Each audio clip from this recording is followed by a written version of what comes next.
We should talk about Dial of Destiny, because it's a new Indiana Jones film, and unlike everyone else, we went to see it later. Well, I saw it later than everyone. What I wanted to do, Sam, was get everyone else's reviews out of the way, and then Clean slate.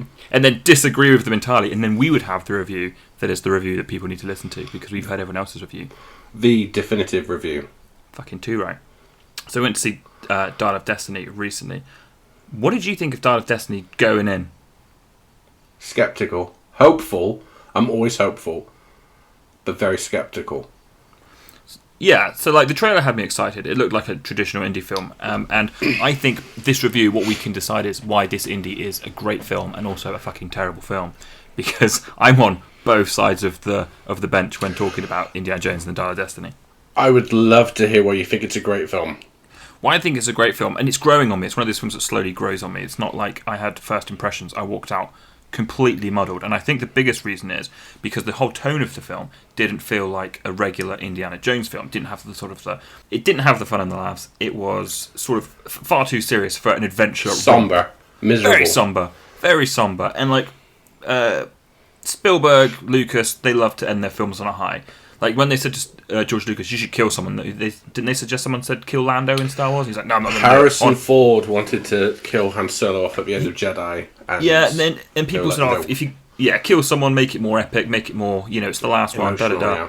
Yeah. And with Indiana Jones, they were like, "No, we're not going to do that." And then Spielberg even went and did the fourth one, which had a sort of a slightly somber moment, a subtext of he even says in the film, "Oh, you get to that point in your life where life stops giving you stuff; it just takes stuff away." And then we get the nice ending where he gets a wife and he gets a son, and it was that sort of a happily ever after. But this film goes and obviously breaks up with his wife. His son dies. Spoilers, by the way, if you haven't seen it. But tough shit. Listen to this anyway; it's better than the film. The bold statement, but like I don't know. I thought it was, for that part of me, like all of that was done really well. And I liked it. If it wasn't an indie film, I'd be like, hey, this is done really well. But the tone doesn't match. It doesn't match at all the other films. With the exception, possibly, of if you've rewatched Raiders recently, a lot less funny. A lot more serious. It doesn't end on a super high. Yeah. It ends with, we did this mission, we survived, but we didn't get what we wanted. And Marion's like, let's go for a drink. And that's how it finishes. The thing with the Indiana Jones films to me is that each one has its own tone.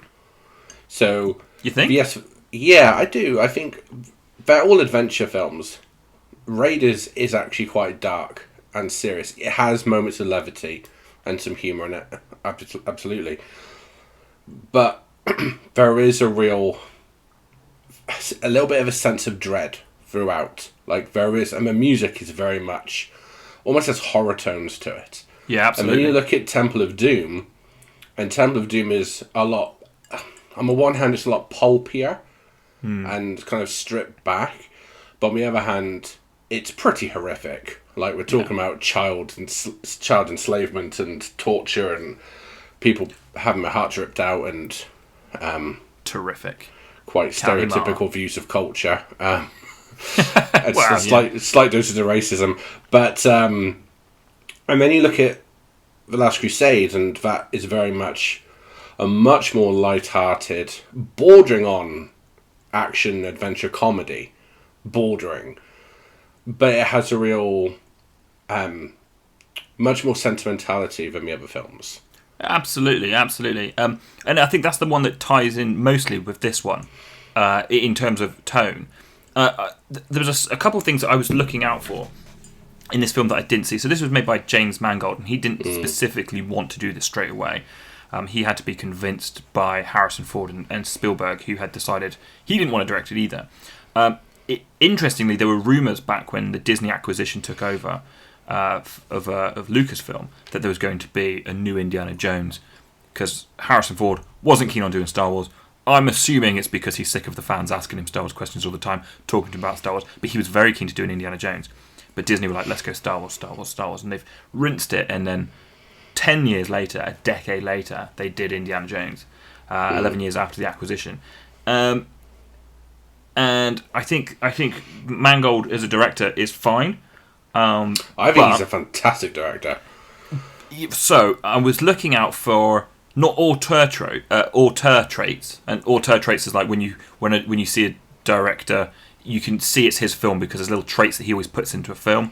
For anyone listening who doesn't know what an auteur is, but there are tropes of indie that Spielberg always put in his films that I was looking out for. So you remember when I said to you the other day, I was like, oh, you know how they always put in like the intro of indie. He's all in the first film, Raiders. It's all silhouette, and then he turns around and walks out of the shadow. And when he meets Marion, it's his shadow, and they talk for a bit.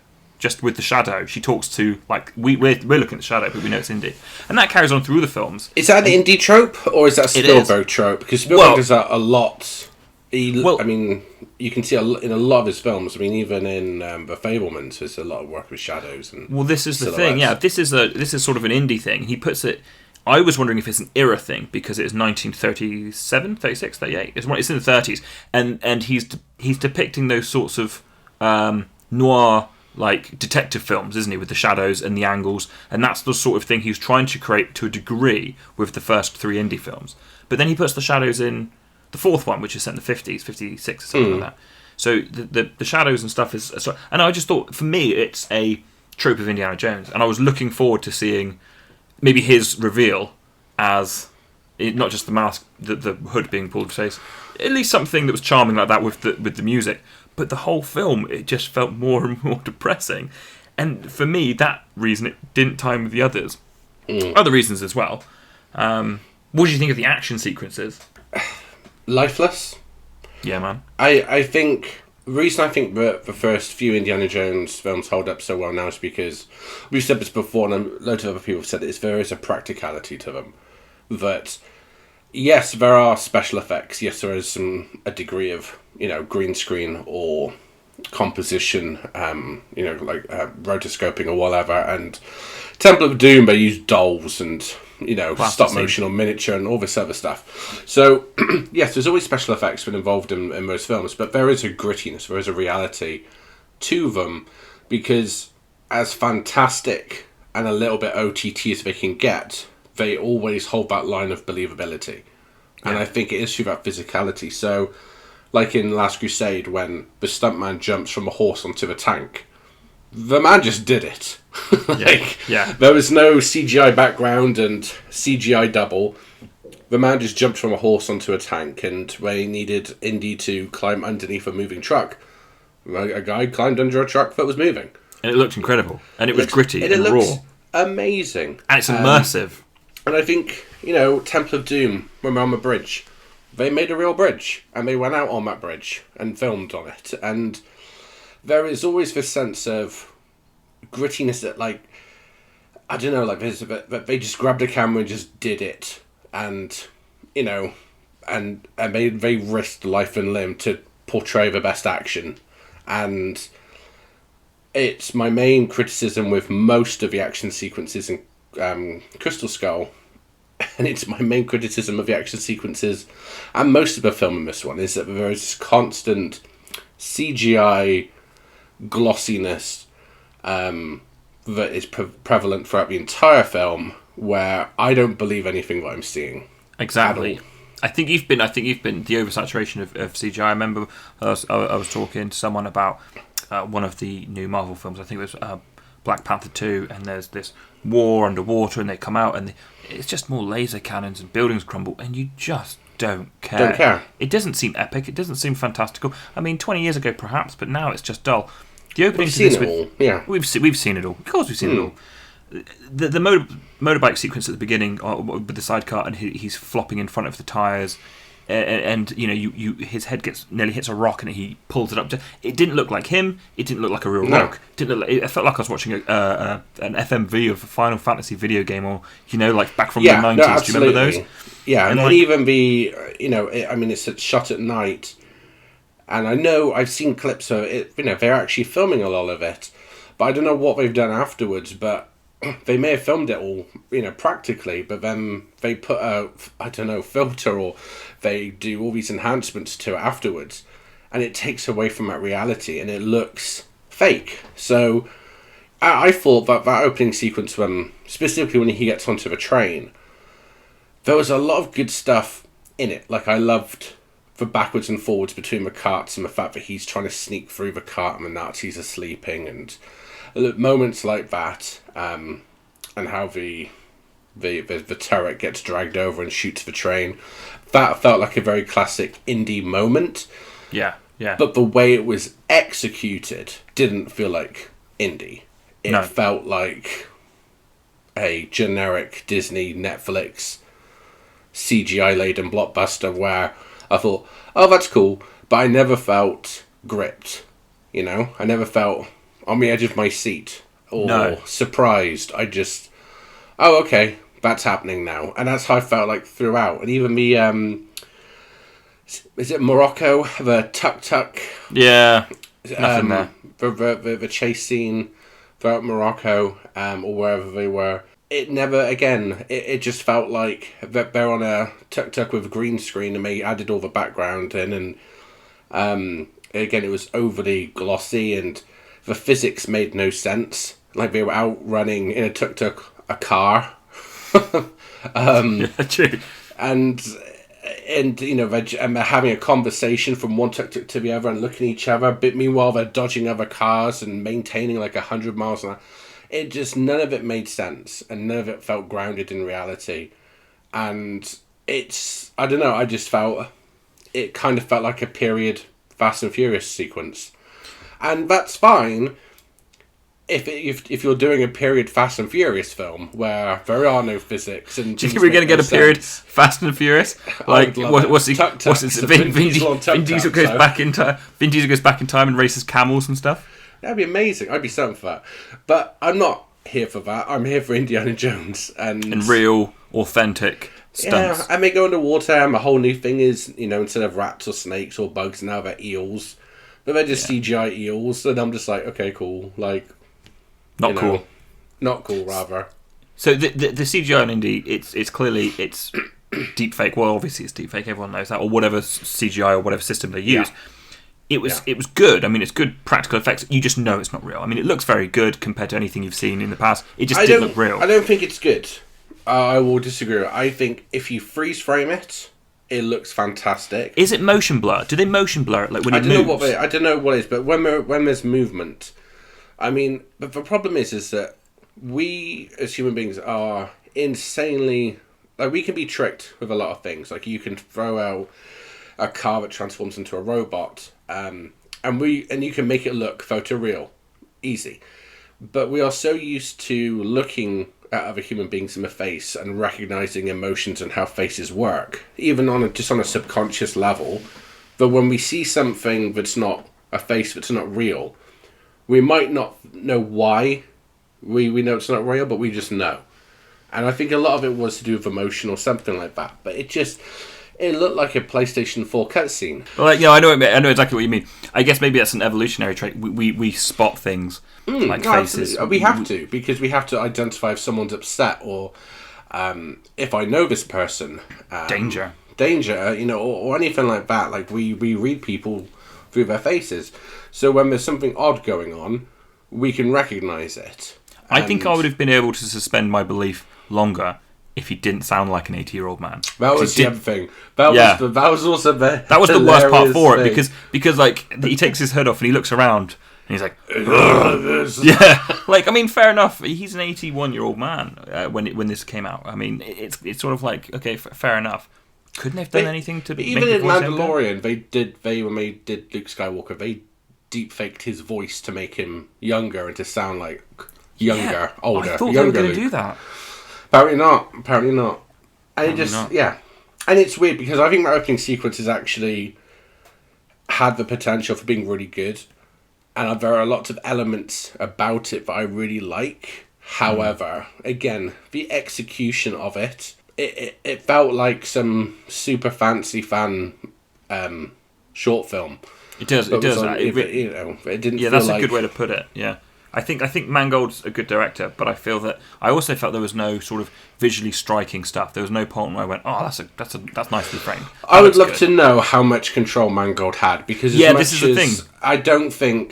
I think he was there to shepherd the movie into existence, and I think he would have had a say and he would have framed things, but I think he would have he was under such strict guidelines of how things were going to go.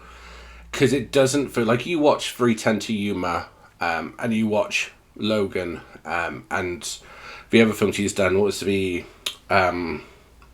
Ford versus Ferrari? That's the one. Thank you. I was about to say the racing one. Ford versus Ferrari. Like Cars. They did Cars with Lightning McQueen. There's a practicality to those films. Like the horse chases feel like they had horses with people riding them in the desert, and they had cars out on racetracks. And yes, there were CG elements, but it felt physical. It felt real. Whereas this is the one film I was looking forward to seeing what he did with it, because I really like him as a director. And as much as it doesn't feel like an indie film, it also doesn't feel like a Mangold film, based on what I've seen of his work. And I just think, he was put in control of it to shepherd it through the gates, and he did that. We have heard this before with J.J. Abrams when he did Star Wars 9. Let's just call it Star Wars 9. The one where the Emperor comes back. And apparently there's an awful lot of studio interference there. And he really, when the film came out, he just sort of went, yeah, it's there. And they're like, did you enjoy making it? He's like, I made it. The thing is, I'll say though, as much as with that, but you can still see at least a lot of the visuals and a lot of the aesthetics of that film match what Abrams does. Yeah, I think the story was taken out. It was tonally, visually, and everything like that. It was very, not Last Jedi, but it was very connected to The Force Awakens, and then even so to like the Star Trek films. It has Abrams' fingerprints all over it. Lens flares. Lens flares all over it. Whereas Dial of Destiny, it didn't. If you just showed me Dial of Destiny and said who directed it, I wouldn't have had a clue. Yeah. I think the cool thing about Dial of Destiny, a few of the things I did like, was that he's a so real life. The first half of the last century was discovery.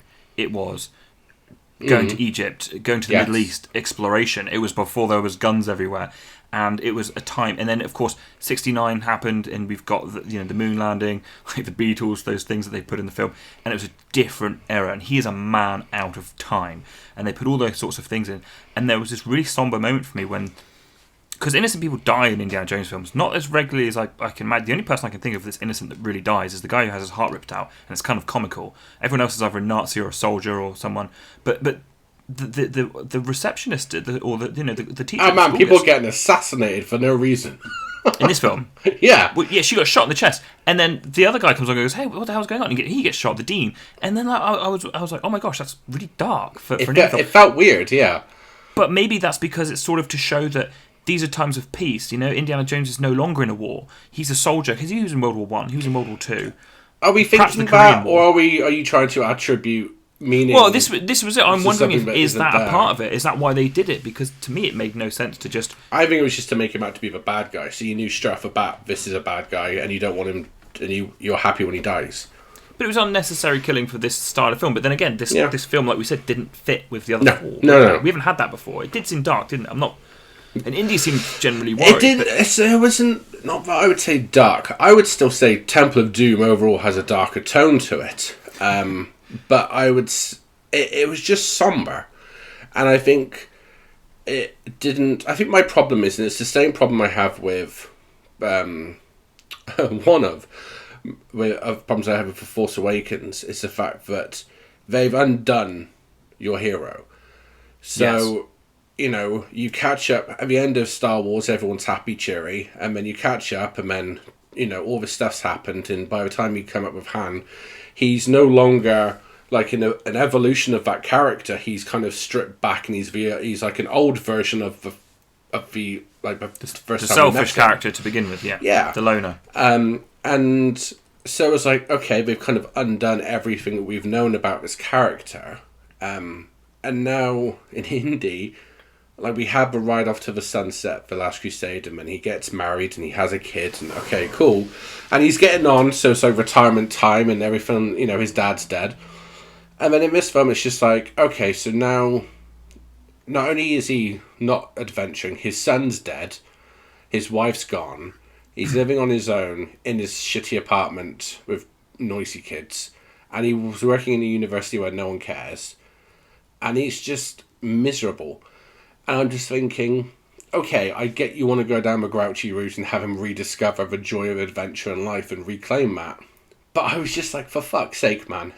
Like, can you not give me an Indiana Jones where he's doing this, but he's pining for adventure. He's pining for the old days, and he's kind of like looking for an excuse to kind of take the hat again and get the whip and go and do something, and then discover that life has, that part of his life is over and he needs to focus on a new part of his life. But instead it was just about, I don't know what it was about. It was about like, he didn't want to be there the whole time. It wasn't about grief. That wasn't a part. It seems but that the way whole, at the very end. Yeah, but I think that they were trying to tie it in with the fact that, his life had fallen apart because of his death of his son, and dealing with the grief and this whole adventure was going to refocus his perspective on things and how to change his life. But I was like, okay, is he going to try and go back to save his son? No, that never even occurred. No, that never even comes up. Even then, I just didn't like also the fact that, look, Matt isn't a great character. No one, I feel bad for Shia LaBeouf, but, he wasn't very well received in Kingdom of the Crystal Skull, but I kind of thought it's a bit of a dick move to just be like, oh yeah, he died. We went to war, he died, now Indy's depressed, and this is the start of the film. Have fun. Yeah, so straight away you see, in the film there's clues he's dead. I mean, it outright tells you he's dead before that sequence. You can see the American flag folded neatly, which would have been on his coffin, and there's a picture of him in his uniform, so that's a clue. And then you briefly hear it on the TV when they say, Indiana Jones wanted for murder, lost his son, and so you hear it just as Salah arrives. That's the other thing, hang on. What happened to the murder thing? Oh, yeah, exactly. Like... So, yeah, I thought that's I just realised this, like, a week or two after I saw the film. Nothing came about that. Do you reckon it's like New York cops are like, murder happens every day here, mate. Look, if you don't catch him within a day, meh. But they were like CIA agents and stuff. It wasn't just like he killed a hobo in a street alley for, kicks. No, just to go back on what you said about the tone of it, yeah. I'm so glad you said that because... is it Karen Allen? Marion said the other day, I've never read the Spielberg version, but it was indicated to her that she would have a full role or a bigger role, multiple scenes within the film. And I thought to myself, like, okay, so the relationship in this is really quite serious. It's damaged, and they need to get it back on track. And there's lots of sad music, lots of lingering. He looks at the photo of her, compared to the relationship problem of family members in Last Crusade, him and his father, he's like, we never talked, Dad. And they make a joke of it. The bit when he thinks his son's dead, he's like, I thought I lost you, boy. And then Indy's like on his shoulder and he sort of smiles, and it's funny because he acts like a child. It plays that line, doesn't it, that moment. It's because on the one hand, it plays as a joke because he pops up and everyone's grieving and it's funny. But at the same time, there's a real strong emotional core to that moment. Like, you go from almost kind of like chuckling and laughing to like tearing up when his dad realizes he hasn't lost his son, and back there is a real moment of connection, like the first real moment of connection between the two. Absolutely. So, but it's not done in such a somber way that you no they then walk off screen and you're like, oh. So I thought to myself, well, all of this sad stuff, wouldn't it have been more funny if you still have the Phoebe Waller-Bridge's character, Wombat? I thought she was quite charming in places, but like, wouldn't it have been funny if he is always trying to sneak off on adventures? Yeah, that's what I thought. Karen Allen is like, no, you're an old man now. And there's like a bit like they're getting on a plane, and he sneaks off, and she flies off. And she's like, Indiana Jones, and he's like, sorry, and he sneaks off on an adventure because he shouldn't be. Commando. Yeah, exactly. It would be hilarious. But then, like, Mutt, where's Mutt? Oh, she's flying off to see him. Where is he? He's a teacher in London. The irony of the guy that never finished school becomes a teacher, and I mean, like, you don't have to have a minute. He's got his own family now. We don't see him often. And then the goddaughter thing, it would have been hilarious if he's this sneaky old man, still old. But I was just thought to myself, that would have the tone of the originals. It would still be funny. But I worry that, like, Disney has, I won't go into this too much, I worry that Disney has epic syndrome, which is where you have to have, you have to have laughs, you have to have romance, you have to have a death that's not just someone's dead, someone cry, you have to cry over it. Do you know what I mean? And, like, I'm not going into it too much. That's what they did with the Star Wars films. They killed off Han Solo. They killed off Luke Skywalker. Yeah. They killed off Princess Leia. The latest Avatar film, I didn't like. Again, it's fine, but the fact they killed his son, I I think was it's like, a come Disney on, thing. he just You- had his you happy. can't- He that's just a had his happy Cameron. ending. He just had his happy ending. Why did you kill his son? I was so upset. Maybe I'm too emotionally invested in these characters. I would have liked it a lot more if. Do you know what I mean? And it's the same with this one. They killed his son, and I'm like, can't you just tell a story without trying to kill everyone? Yeah, and bring the sense of fun back. No, I mean, I Bring the fun agree. back, yeah. I think. Like, would you have preferred it if it went like that? More of a rascal To Indiana be honest, Jones. they could have done nigh on anything else, and I would have preferred it. I just think, like, there are moments of Indiana Jones, and it's hard not to feel stirred up in my loins when Harrison Ford pops up and the Indiana Jones music kicks in. Like, that will forever kind of, get a reaction out of me. However, I don't know, I just felt the entire time I was watching it kind of going, okay, I hope the next sequence impresses me. And then that happens, and I'm like, okay, that didn't quite work for me. Maybe the next sequence will get better for me. And it just never... There was... I mean... Never gelled. It never gelled. I actually... The one thing I will give it credit for, I really like the villain. I thought his plot... It was a little bit silly, but Mads Mikkelsen is a fantastic actor. And the best scene in the film for me was when he's reintroduced in the 60s, and the serviceman or whatever, the black gentleman comes in, and there's that kind of that Vicious. racial tone, and that was really kind of like, oh, this is a dickhead. Yeah. Like, this is a horrible man. And he didn't have to kill anybody. He didn't have to raise his voice. It was all in the tone. And I thought, oh my God, this is actually a real good villain. And I thought he was throughout. But even when they utilised him as a villain, it was always Indiana Jones goes off and does something. And then once they think they're getting somewhere, he turns up. There's a chase. They escape. And they go somewhere else. And then the Nazis pop up again. And it's just like... Okay. It's not the only film. It's not the only film they do it. Like, they shoot at him. But... They shoot at him, and then when they've got him, no, don't kill him. Bring him along. But they shoot, like, 5 seconds ago, they were quite happy to try and kill him. And now when they finally got him... Like, the bit... It's in all the trailers and stuff when, it's a bartering scene at the end of that, and he stands up and he tells everyone to get back, and he whips them. They all bring up their guns, and he's like, oh no, and he ducks, and they all just shoot. Why don't we just aim down? Like, they spend 5 minutes shooting the wall that's behind it. No, but it's things like that it was just, I'm all up for a bit of silly, goofy humour in the action. Like, oh, look at what he just did. But again, the believability of it, I was just like, oh, it's just stupid. It looked awkward. It was daft. It was daft. Some of the writing was quite good. Like you just mentioned about Mads Mikkelsen, about how he was malicious to the guy in the hotel, and it was quite sinister. But I thought the delivery and the scene of Mutt's death, like going back to like, I like this film, but not as an indie film. Harrison Ford's performance was great. I think he was solid. It reminded me of his better stuff, like Fugitive. Yeah, it's funny. Harrison Ford's one of those, like, I love Harrison Ford, but you can clearly tell when he's not. When he gives a shit and when he doesn't give a shit. When he's in it for a paycheck. But I'll say, I bet even in Kingdom of the Crystal Skull, I rewatched it long ago, and I was quite, oh my God, he's actually doing well. Like, he's actually trying to act. Like, he's not just going, gotta put on this fucking fedora again, and the whip, and what's the line, Stephen? Okay.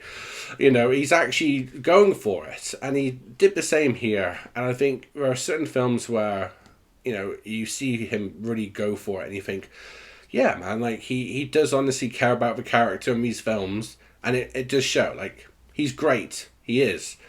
Can an 80-something-year-old Indiana Jones do half the stuff he could? Again, it felt like stunt double a lot of the time, so I just felt like I'd be more up for it. Like, there was a lovely moment, and it's pure fan service. And I'm not saying this in a bad way. Like, I'm sorry, you're giving me a fifth Indiana Jones film. Like I'm all up for fan service. When Sala turns up and Sala's like, I want to come with you, and Indiana Jones is like, no, this isn't an adventure like the old days. And he's like, oh, well, give him hell, Indiana, and whatever. And good impression. But And I just thought there was a lovely moment where you could see Stallone was like, I'm old, I'm bored, I want an adventure. And in that moment, I was like, that's what I want Indy to be like. I want Mutt to be going off on assignment for something, or someone doing, like Phoebe Waller-Bridge doing something, and Indy's like, I really want to go, but Marion won't let me, and or something like that. And the sense of it, he's seeking out it. It's in his blood, like, because Indiana Jones has these moments where he's a bit of a psychopath, like he has this kind of like fuck it moment, like, with the bridge, and like the man is just like throwing himself at tanks and destroying Nazis with like a glee on his face. Like, there are moments where you're like, dude, like Indiana Jones is a bit of a psychopath, and I just think you didn't have that here. There wasn't a sense of like he was dragged along for the ride. Element. Yeah, and I don't mind that because again, older man. But I kind of feel like if you're going to do a film about an old man trying to reclaim his spirit of adventure and getting a new lease of life, you kind of need to tone the action and the story around that a little bit to make it work, as opposed to trying to have Indy doing the same things that he would have done 30, 40 years ago. Well, exactly. He's the whole Teddy the boy. Teddy the boy. He's like he cleverly handcuffs the giant Nazi underwater and drowns him. I was looking forward to Indy fighting him, not being able to fight him, because he's old, but like he's still a professor, he's still a scientist, and then watch him outsmart him. Every like, this film, Nazi throws a punch, and there is a sequence where he fights someone bigger than him. I was waiting. I was like, any minute he's going to fight that massive guy. Huge. I can't wait. We don't have Pat Roach, bless him. He's passed away, but this big Nazi will do. And the kid kills him. Yeah. That was ridiculous. And not even in a fun way. He's just like, handcuffed you. You're going to slowly drown to death now. And I'm just like, oh. And in a dark film, we didn't watch him drown either. Yeah. Never mind. Normally, I don't want to watch people drown. It's like the most horrific way to go. But Nazis, fuck them. And also leading to Nazi deaths. Yes. I wanted a melting face. I wanted. Yeah, there was no horrific. There was morbid execution or assassinations. He had a mangled body, didn't he? At the end, there was no exploding, melting, heart ripping. This is what I mean. Like it. There were moments of Indy, but then there were moments where it just didn't feel like Indy whatsoever. And it just, again, it felt like a super expensive, 300 million? Ugh. Fan film. Yeah. The saving grace of that, we didn't get the grotesque death of a Nazi because everyone wants to see a Nazi suffer. Let's face it. You did have that really amazingly acted sequence where Mads Mikkelsen is like, what the fuck is going on? This has all gone wrong. He's on the plane and he's like panicking and shouting, and you're like, you're an idiot. You've really fucked up this time, pal. But I would have liked to have seen him, go through the windshield, slide along the gravel until you see all his skin peel off. But wouldn't it have been cool? So if we're going to talk about the ending, so and the way that people demise. So my thing about the ending, when we go back in time, and you see Roman fleets and the Syracuse battle and Archimedes and stuff. I was like, when it started happening, I was like, oh, they are swinging for the fences with this one. Like, and a part of me respects it. A part of me is like, you know what, you went for it. Like, you didn't hold back. Yeah. On the other hand, I wish I did like it. For me, it's the same thing with the the multi-dimensional being things in Crystal Skull. It just goes a bit too far. Because Indiana Jones has always flirted and dipped his toes in supernatural and fantasy, but it's never fully, revealed or embraced it. Like you have, was it like you're teased by it. The Wrath of God killing everybody Nazis at the end, done. Temple of Doom, the heart ripping out and the stones, and the fact that the stones can bring back the life back to the village, done. Last Crusade, done. You see an old knight and healing, done. Crystal Skull, I would have been happy if she'd have got the skulls had merged, and she'd have got my knowledge, died, and then the ship would have just disappeared. You didn't see this big CGI alien. That for me was the bit where I was like, oh, I'm out.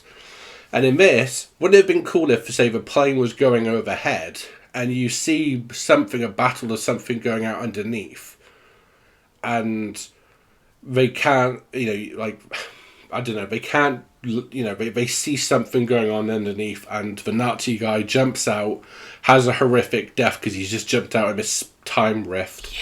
Or something like that. And then they come out and they're back. So they've gone for a rift, but they never, they never land. Never landed it, right? They just you cannot land on this island. And therefore, the Nazi still dies by his own, what he was seeking out for. And you get a sense of, oh, they just kind of got to see a bit of a past, but they never fully went there. And Indy gets to see what he's always researched. It's sort of like a humbling, oh, I've always dreamed of this. Yeah, but there's never a sense of fully embracing it. And I felt like... Oh, I think that also, I would have been better if we'd have stayed with their perspective, but then you're jumping around to different people's perspectives. Yes. And I felt, oh, this is a bit too much. There's like a centurion coming off a boat, isn't there? And then we go to Archimedes talking about the Antikythera, whatever it's called. I just felt, I'm not digging this now. We've gone too far. There was that lovely moment though when like a spear hits through the plane. And he's like looking at it going, oh my god, this is amazing. And he touches it. Yeah, he reaches out and touches it. He's like touching a piece of history. Yeah, I love that. He's got that at the end, or there's something at the end of the film, like next to him. Or a spear of sorts. But yeah, we're at the end of the film, so let's talk about the end of the film now. So, yeah, he goes back in time. He's shot through the chest. This is the 10th time he's been shot, and he's dying, and he just says, leave me here. And I thought, no wonder he wants to stay there. Just let him die in the past, da-da-da-da-da. Everyone has heard the stories that the ending was reshot. Now, I don't know if it was completely reshot or not. I don't think it was. This is interesting because there was footage of them released by paparazzi actually like on a Greek island or wherever shooting on location. But all of this felt like CGI to me. But like you said earlier, there was also the motorbikes and it all looked like CGI. So like, why did it all look so fake, like the Hobbit films, when they went to location? I've seen footage of a motorbike and the train and the one with tuk-tuks where they filmed a lot of it practically. So why did it look so fake? I don't know, but it's exactly like you said of The Hobbit where a lot of it was green screen. But even in The Hobbit, there's this weird shine to it. But even if when they are on location, it doesn't have that, I don't know, just that physicality that like the Lord of the Rings does. I did hear the original leaked rumour ending. I mean, I did feel they were setting up Phoebe Waller-Bridge's character. She had way too much screen time for a sidekick. And there's this section, there's multiple scenes where she's looking at men and like oogling over men. Like we're developing a character for the next bit, and then there's no closure to that because she doesn't have any promiscuous moments with men, but she's always looking at men, and it's like they're setting up for the TV show that everyone's rumoured to have. So Bob Iger? Is back in control of Disney, and apparently he was in control of Disney many years ago during the acquisition, and he's apparently, this is just rumour, cutting back on the Disney Plus stuff because a lot of it's just, let's face it, it's shit. There's not the quality of film. Then again, the films, let's face it, they're not that great at quality. But it does seem like she's being pitched, even in the film, for a follow-up series. Well, she's producing a Lara Croft TV show, as far as I know. So I haven't heard anything remotely official about her doing an Indiana Jones spin-off. Did you hear the rumour that he was going to die in the past and she was going to have to do the things he did to correct the time? The rumour I heard was that he was going to go back into the past and hook up with his younger self. And do a thing, but not that she was going to replace him. Well, this is the rumour, which didn't happen in the film. The young Indy would die, because he's still a hero, saving her. And then it would be like 37 or whatever, the time of Raiders. And then the film would finish with her running from the boulder, and then we would see her doing. Do you honestly think? So look, we know people, film studios, producer notes. We know there's a lot of bad decisions. We know there's a lot of awful decisions. Can you honestly think for a second that someone read that script and went, "Yes, this is what we want to do"? We're talking about the studio that killed Luke Skywalker. But even like, but we're not saying we're going to kill Luke Skywalker and essentially and tarnish his entire back history. Like, I don't know, man. Like, I don't think. I think that rumor has zero merit to it. I cannot imagine. I don't care how coked up a studio exec is reading that.